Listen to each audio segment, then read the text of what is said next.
What is going on, everybody? We are back for another episode number 11. Is that 11? We did smokes. 10 last time. We didn't even celebrate it We didn't because celebrate we're out double here trying to get digits. to it. We're trying to get to 100, bro. Don't sleep. million. Million episodes. That's It's not going to happen. We're not going to do that. No. But we are on episode 11. We are excited to be here. This is my main man, my main squeeze, my cutie pie, my friend that I like to eat food with. His name is Jacob Allen Nielsen. What's up, bro? Say hello to the fans. What is going on? Youth ministry leaders, everybody in between. We're excited that you guys are with us during the CC podcast, during your COVID-19 stay at home pandemic, all the hashtags, all the things. We're excited that you guys are with us today. We got a couple different topics. Number one, funny, ridiculous thing. We're going to be talking about football, what we like about football, our favorite teams, what we see in other people about their favorite teams. Aaron Williams, you're a bandwagoner for the Patriots. We all know that. You're fake. You're fake news. You can't. Dude, you're news, fake fan. Fake news. Anyways, so we're going to talk about football, and then at the very end, a little bit more serious of a topic is going to be like our legacy or how you want to be remembered when you are gone.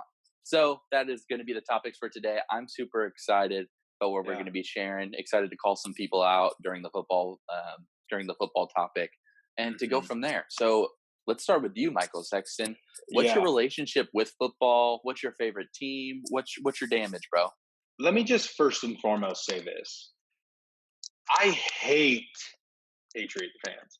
Patriots, they're the worst. No one, unless you're from New England, I don't want to hear it. Right. You know what I mean? Like, it's a bigger bandwagon, and it makes me more frustrated than someone being a fan of whoever LeBron is on a team of. You know what I mean? Because you're like a fan of that person. You know what I mean? You're like, I like LeBron James, whatever. I can cheer, but you're not a diehard of that team. Right. And what I hate is that people are diehards of the Patriots, and their only connection with that is they're good, or they're winning. My grandparents have always been fans. I'm like, I don't give a crap. You have your own life. Yeah. You're your own fan of whoever it is. Make your own decisions. Come on. It's just like when I see that in a person, I'm just like, this person can't make decisions on their own. Messed up. So dramatically, Keep going. Keep firing. But yeah, you're the worst. I just can't stand it. I don't like it. It's just annoying. I'm over it. Okay. And then also I'm a little bit bitter because I'm a Seahawks fan. And so when we lost on the goal line, I'm sad. Let's just say that's a play calling error, though. But it's still sad. It's not like I mean, it still could have been like successful. You know what I mean? It just it was so sad. Yeah, it was so sad. I remember that day very, very distinctly. Ooh. I sat on my chair in my house that I was at for an hour after the game, just sitting there being like, that did not actually just happen. That's wild. Yeah, I was really sad because the year before, it was my sophomore year of college. So my freshman year of college was the year we won and we whooped the Broncos. Right. And I was pumped up, right? Yeah. And then the next year I was like, oh, dude, we're about to freaking repeat. This is about to be good. Love that. So excited. And I was way more into football at that time than I am now. Mostly because I was living in the Seattle area and I had cable, so I watched every game. And then I'd go to a couple games a year with friends and stuff like that. So I was way more into it. And yeah, dude, I was sad. So now I hate Patriots fans even more. That's where I'm at. I'm a Seahawks fan. I don't like Patriots fans. Yeah. If you're a Patriots fan and you go over and now you're a Tampa fan because you're really a Tom Brady fan, I can respect that. You're a Tom Brady fan. I respect that. But if you're just if you're just a Patriots fan, because I want to see where you're at when they suck. Like when they eventually start sucking, like where are you at, Aaron Williams? Which will be this year. They're not going to be that good this year. They have no quarterback. They literally have no quarterback. We'll see what happens. So I think that's good. Like what, like for me, also one more thing about that. Go for it. They're going to suck this year because they can't have fans in the stands cheating. You know what I mean? They can't have fans videotaping. It's too easy to see the people now. There's no one in the stands, so they can't have that person with the camera. They definitely are cheaters. They are, bro. They for sure are. And that's the worst part. And then people will say this. And I'm like, where the freak is your integrity for the game? They're like, if Mm-hmm. you're not cheating, you're not trying. Mm-hmm. And Say I'm that to like, the Astros that stole the oh, World Series. Yeah, you dude. Dodgers fans that are also Patriots fans, are you going to say the same thing about the Astros? Back up. Oh, Back up. Not dang. consistent. Dude, my man Mike out here is shooting freaking flames at these haters, bro. My question for you though is Russell Wilson is a devout Christian. And Mm-hmm. I guess it's not a question, but it's Yeah. more of a statement. Yeah. And I think it's just really cool. I think he seems like a very even keel guy, and he seems Yeah. like he loves the Lord. Yeah. And I love that. I think the thing I love about that the most is like he is a dude that's in the spotlight. He's Yeah. married to a person that is also in the spotlight Yeah. who if you look at her stuff earlier in her career, it's probably pretty clear she wasn't walking with the Lord. Right. But when they first met, I think he was open about when they first met. I think they like slept together before marriage, and then they realized, okay, yeah, this isn't what we want to do. Like we need to honor the Lord in this part of our relationship. And Right. as like celebrities in the world like are openly Never saying heard like, of. no, we want to stay pure until marriage, and they did for Yeah. like a year and a half. And it's just Yeah. like it's really cool. Like it shows like that people do stumble, they do make mistakes, but Right. also like to see him outwardly say that to the public and like being like, no, this is important to us and this is what we're gonna do, Right. because he probably got backlash for it. Probably. But Oh I yeah. just thought that was really cool that that was something that Right. he Well, even Sierra, yeah, she like had a baby with that rapper Future. future. And so like, to think like I don't know where her faith was at that time in her life, Yeah. but to be able to like be a loving father, like a stepfather that still Mhm. like, wants to still have morals and this Mhm. ideal of like not having sex before marriage. Like I think I don't know. It's really respectable and cool, and just gets me stoked. Like I'm a Russell Wilson fan. I'm not a Seahawks Mhm. fan specifically, Yeah, but yeah. I think he's just a really cool guy. I also heard that he spends like $1 million on his body. So I don't Wait, know. wait, what does Like that even mean? I don't know. Like care products, like Mm. hydrobolic chambers when like you're off practicing, like massages, like Oh, I all the would. right If I had that kind of food, money and chef. I was an athlete like that, 100%. Dude, that's what I heard. I heard like him, LeBron James, like spend like over $1 million on their just like their bodies and taking care of themselves. Which I'm like, that's gnarly. We're freaking making Longevity, dude. superhumans out here. Yeah. Longevity, bro. Dude, my man LeBron James is like 30, what is he, 34, 35? I think he's I, let me look at. I I think don't he know, might be dude. older than that. But just thinking that guy's flipping old for like a sports player playing at that He's level. 35. 35, bro. Like that's like Yep. old for a physical, like a lot of running, endurance, basketball Yeah. player. Like you Yeah. could be a It's not like a pitcher, 30. It's not a 35-year-old baseball player that. right? It's way less damaging. That's why you can have guys that have 20-year careers Yeah, more consistently than in the NBA or the NFL. Definitely doesn't totally. happen in the NFL, No, for sure. and Unless you're like a rarely in the quarterback, NBA. maybe. Yeah, or you're a field goal kicker. You know what That's I what mean? I'm saying. You're not Let getting me smacked, know. No, you're getting dude. smacked once a year, and then That there's a flag thrown. I think about this in my life a lot, Mike. I missed out on the opportunity to be an NFL field goal kicker. Dude, I could have just trained kicking balls my whole life, They make a punting. couple million a year. That's what I'm saying, bro. I don't know why my parents at the age of 5 were like, they should have just groomed me like So kicking field goals my whole life. And then I could be making it friggin' rich, you know what I mean? Doing youth ministry for free, kicking balls on the side for my cash hole left. And you just would like, never go to a church service in your life because you're playing on Sunday. It'd be Dang tough to do ministry. Dang. Well, maybe we'll do Saturday night service. So I'll just fly. I'll fly in. You'll fly the kids to your game. They'll watch the Yeah. game in the stands, and then you'll have youth group in the stadium, loud Dude, speakers.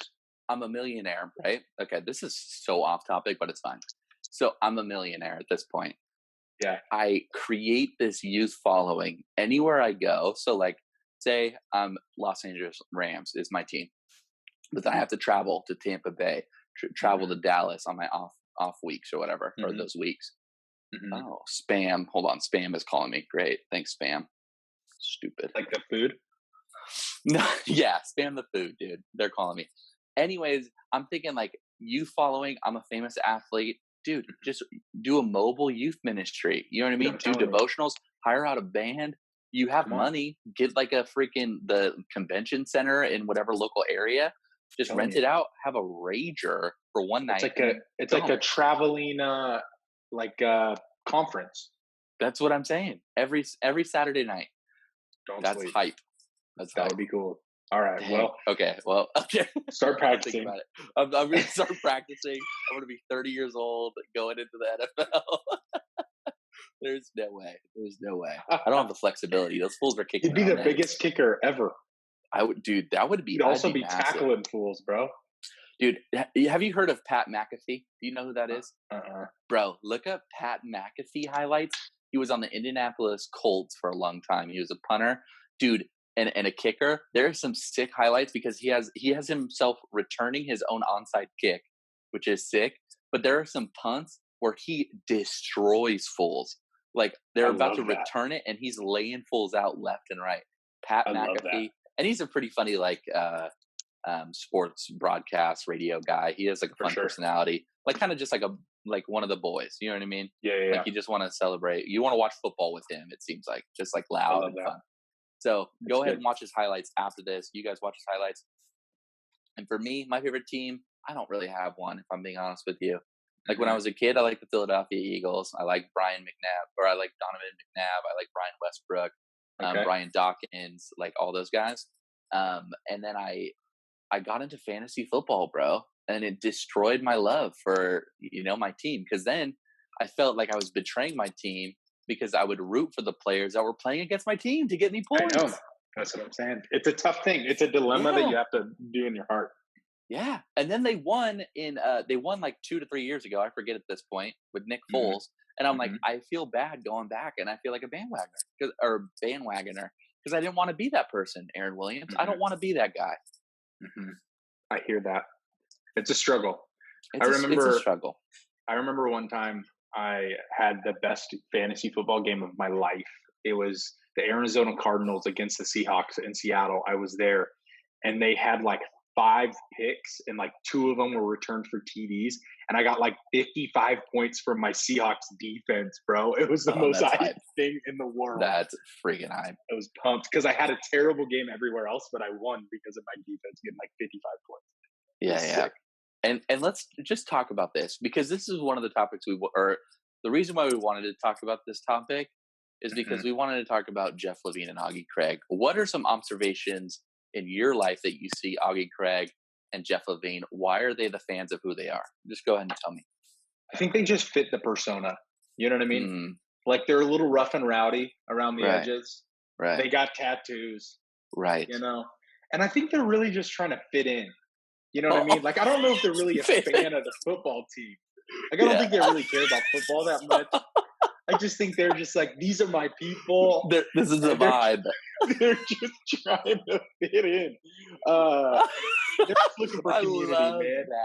They're just looking for community. So they're like, we got tattoos. We like the Raiders, bro. All right. I finally fit in. Yeah. I think that's honest. That's what it is. So that is hilarious. What a vibe. What do you think about their love for the Raiders? I think that's what it is, right? You got these like tough little like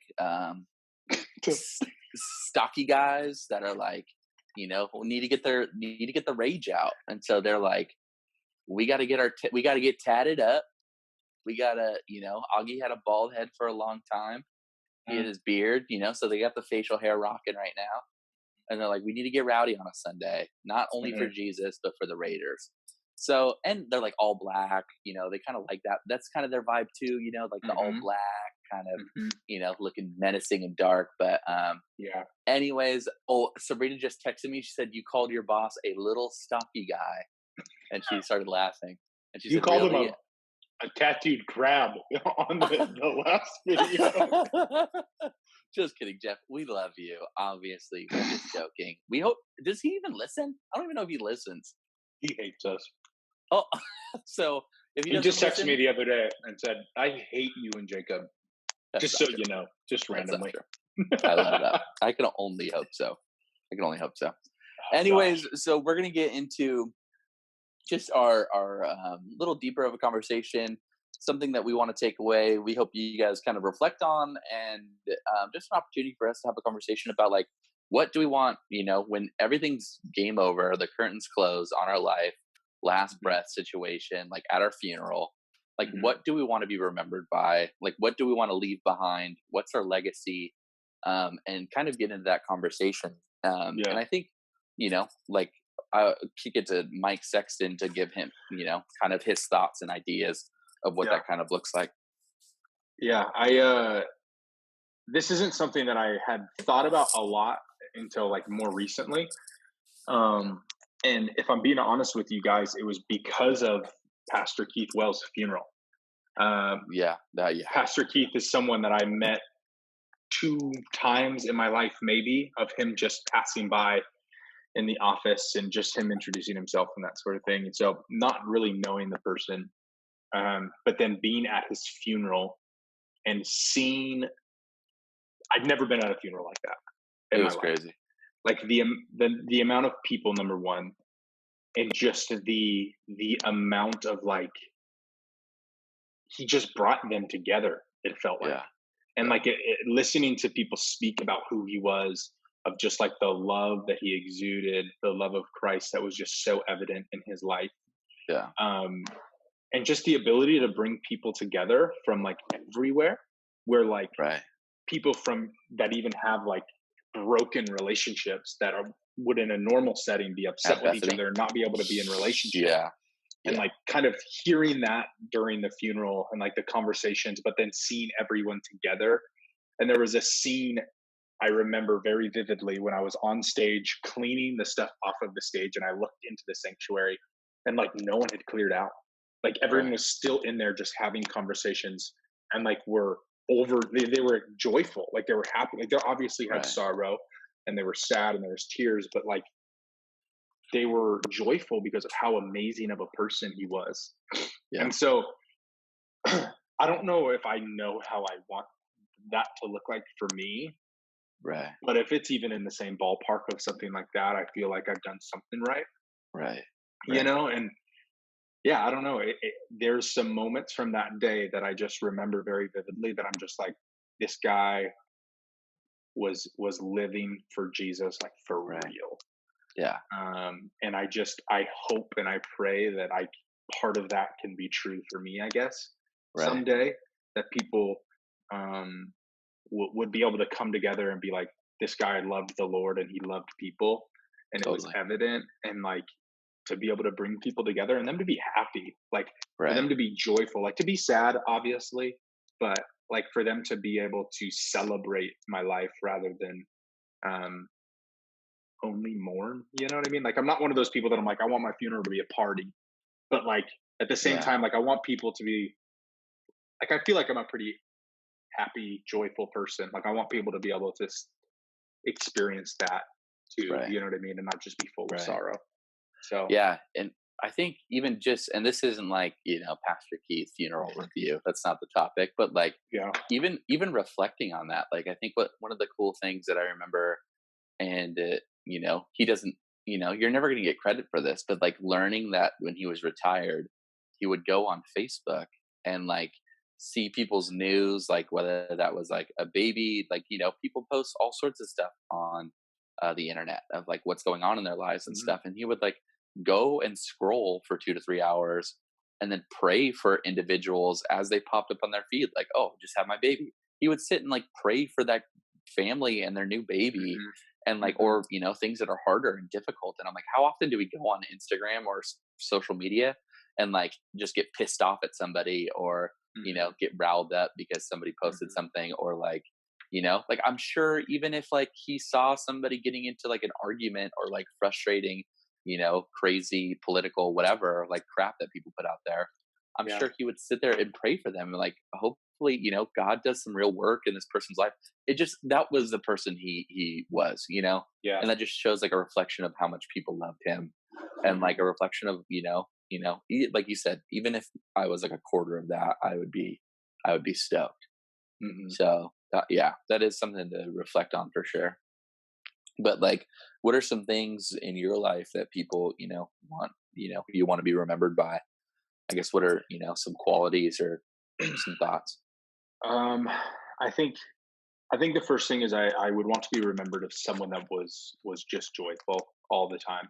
Yeah. Like someone that people could count on to like be steady in times of like trial and like be able to hold a posture of joy in the midst of whatever is going on. Um, because I feel like that's kind of part of my role sometimes in relationships that I have. Like I've Yeah. noticed I was even having a conversation with my mom about this because my mom is the same way. Where I don't think I'm the type of person that I'm not going to walk into a room and lighten up the room if the room's like I'm not that funny guy that's just going to crack everybody up and lighten the mood of everything going on. Sure. I think you do that really well. Like that's something that you just do. But I don't feel like I naturally do that as much. But one thing I do feel like I do decently well is to be able to like look on the bright side of everything that's going on around me and being able to like be joyful in the midst of whatever it is. And so I would hope that people would be able to Yeah. see that in my life, especially over time, because I don't think I'm perfect at it, but I think it's something that it's something I find really important in life, at least for myself. And so my heart would be that people would see that, and that would be a positive thing for people to experience being in a relationship with me. Yeah. And then I think the second thing, um, I just hope my kids are like, he was a really good dad. Yeah. Like I get teary eyed even thinking about it. I hope when they're my age and they're 40, 50 and they're thinking about their dad or they're at my funeral and they're just like, gosh, we had a really, really good dad. Yeah. And I just like that, I think is obviously I want people to know me as someone that loved the Lord and trusted in him and everything. But like personal relationship wise, like I just hope and pray that like I live a life that like the people that are closest to me were like this guy really, really walked out what he said he was supposed to be doing, like as being a pastor, you know what I mean? Like you encourage, challenge, and to use biblical terms, exhort people that you're overseeing. But if you're not living it, like, and not to say that I'll ever do it perfectly, but you just hear horror stories of like the pastor being like the most rude person in the world, like outside of the church, and it's just like I never want to be remembered like that. Yeah. And I even think you brought up a good point. Like, I think a lot of what's hard about being a pastor is that we are in a ministry of caring for people, like providing care, shepherding. And I think what gets hard for us and like a warning for us, and, I'm sure people just in ministry in general, it's easy for people that are doing ministry to neglect the people that are closest to us. Right. Like, I think that's something that like it should be constantly on our mind of like, I can give a lot of my time up to my students, but am I giving equal or more time up when I have children to my children or to Sabrina? Like, do I give the same equal opportunity to be able to share my one-on-one time with that person? And, it's easy to like be a go-getter and be like, okay, I'm doing this for the ministry though. I'm doing this for the ministry, and stop and kind of forget about the people that are closest to us. And I see myself do that, like personally, with obviously with Sabrina, I don't have children yet, but like, I care for people and I do it for my job and I love doing it, but it could feel like I'm neglecting her or not spending time with her. It's like quality too, like just doing like dumb stuff, like farting around, going to a movie or stuff, but like actually having intentional conversations and, thought provoking like things. So that's something just to look out for us in the future, for myself. For sure. And, if you're somebody who works in ministry or volunteers, like just to remember the people that are closest to you, to care for them and love on them and to give that time and energy up. Because it would suck if the people closest to you wouldn't be able to reflect what the other people experience that were a little bit further distant. That would be a bummer. And I think part of this conversation is for me like what do I want my life when it's over? What do I want people to care about? What do I not want people to think of?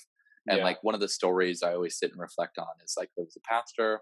He went to a funeral and he did the funeral, did all that stuff, and then one of the things the people talked about was this idea. This guy loved chocolate cake, and Mm-hmm. so every person on the stage talked about his love for chocolate cake and how much he loved it. And as this pastor was reflecting, I'm like, how silly is it? Like, not mocking this guy, not like, and who knows, this story could just be made up in general, but like, just this idea of like, the only thing that people can remember is his love for chocolate cake, not how he loved his Mm-hmm. wife, not how he loved Mm-hmm. others or cared for Jesus or wanted to spread the gospel, but one single track mind of this like pointless thing. Because ultimately, who cares about chocolate cake? Mm-hmm. You might really love ice cream. Good for you. Love ice cream. Go for it. But Yeah. like, as we're called to be Christians, as we're called to love people to a level that is similar to Jesus, like that shouldn't be what people remember. So it's okay to have passions and hobbies and to love certain things, but remember the things that are really important. Loving the people that are around you, Mm-hmm. being and being genuinely yourself, because maybe you're not the most funny person, but you are the most caring, or you really Mm-hmm. do a really good job of just listening to people. Yeah. Maybe that's a gift of yours, and like you know like live that up. Like if that's something you're good at, do it. Like For be good at sure. listening, be good at Mm-hmm. having conversations, or if you're lighting up a room, be good at that. Like go and spread your wings and let people feel that joy. um Yeah. and I think, personally for me, like when I think about how I want to be remembered, is yeah, just loving people well. I think just an opportunity of like, he really, once he gave his life for Christ, like things changed, right? Yeah. Like, my family aren't Christians, but like hopefully at some point some of them Yeah. decide to start following Christ, and like how sick would that be? Yeah. Just because of what Jesus did in my life, to be able to bring people to Christ, like that would be, I'm crying thinking about it. That'd be so sick. Mm-hmm. But Yeah. and I did a sermon in Colossians during big service or big church. I don't even know. Was it like a month ago? Maybe a month and a half ago. Yeah. It was end of May, or no, end of March. End End of of March. March. And so one of the things was in Colossians chapter 4. It's at the very end. It's final greetings, and basically it's Paul talking about all these people, right? And it's a bunch of complicated names, but these people that Paul is talking about will forever be remembered as the attributes that he gave them in the Mm-hmm. Word of God, like the most popular book that's ever been written. Like they're Mm-hmm. going to be always remembered as people who, let's see, beloved brother, faithful minister, fellow servant, just people that cared for one another, people that were beloved physician greets you, like greetings from my brother in Laodicea. Dude, just thinking about them being prisoner greets you, Mark Cousins, Barnabas. Oh, cool, trash truck driving by.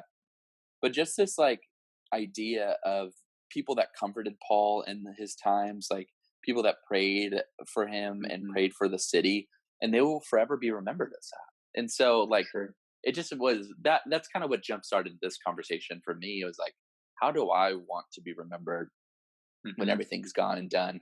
Obviously my name's not going to be written in the Bible specifically, but in the book of life. So like I'm Mm-hmm. just stoked for that, and hope this starts turning in your heads as like a freshman in high school, or a middle schooler, of like you wanting to put yourself out there and to do things that maybe are bad or negative, or Sure. maybe like make a lifestyle choice that makes you feel good in the moment. But there's going to be Yeah. times in your life of like, how do you really want to be remembered? Yeah. Do you want to be remembered as a guy that just goofed off the whole time, or do you want to Mm-hmm. be the guy that remembered as like having morals and sticking by those things, having Yeah. integrity, Yeah. loved others as as a high schooler or junior higher differently than everybody else was? Mm-hmm. So I think that's something, as our students can reflect on, staff as an adult. Yeah. You can sit there and reflect. But Yeah. do you have any final words or any thoughts that you want to Well, say? that made me think of what I was talking to some of my students about last night, of like that we're all going to stand before God one day as well. Like there's going to be a day that comes where we have a funeral and people on earth are speaking about us, but then there's also going to be a day where we're standing before God and answering about the way that we lived our life, you know? And like, sure, we know as Christ followers that our sins were paid for on the cross, but we're still going to stand before God one day, you know? And like, just to think about what I think about my life before I started taking my walk with the Lord really seriously. And I'm just like, man, there's a lot of things I'm going to have to answer to. And even now, like there's still things I'm just like, I'm not looking forward to that day. And it encourages me to try and live out a life that is not for the sake of like trying to gain my own salvation or something like that. But like, just like it's, I don't want to have to be like, oh yeah, I was a jerk for that person or whatever. Like, I don't want to have to do that. And I also don't want people at my funeral to be like, yeah, you know what, Mike actually, he was pretty good on the outside. Like, but once you really got to know him, he's kind of a jerk. You know what I mean? Like I would hate for that to be my story. So yeah, that's so good. I appreciate that. Well, I think, you know, as we close, like, obviously I get into a place where I'm like kind of bummed out thinking about it, excited about that, you know, but like, I think just there's this opportunity for us to be able to reflect and just look at our lives now. What are things that we can change? Right. Because I'm 25 or 20. How old am I? 26. I'm 26. I can't even remember. You're 25. And like, what are, you know, we can change. We have time to change, you know, hopefully I live a long life where, you know, there's opportunities to make up for things that I've done that were wrong, or, you know, change a little bit of who I am to be able to live more for Jesus. So there's still time for you guys as well. We love you guys. We miss you a ton. Can't wait for this COVID crap to be done and over with. Miss you, love you. Peace to the Middle East. Love you. Later.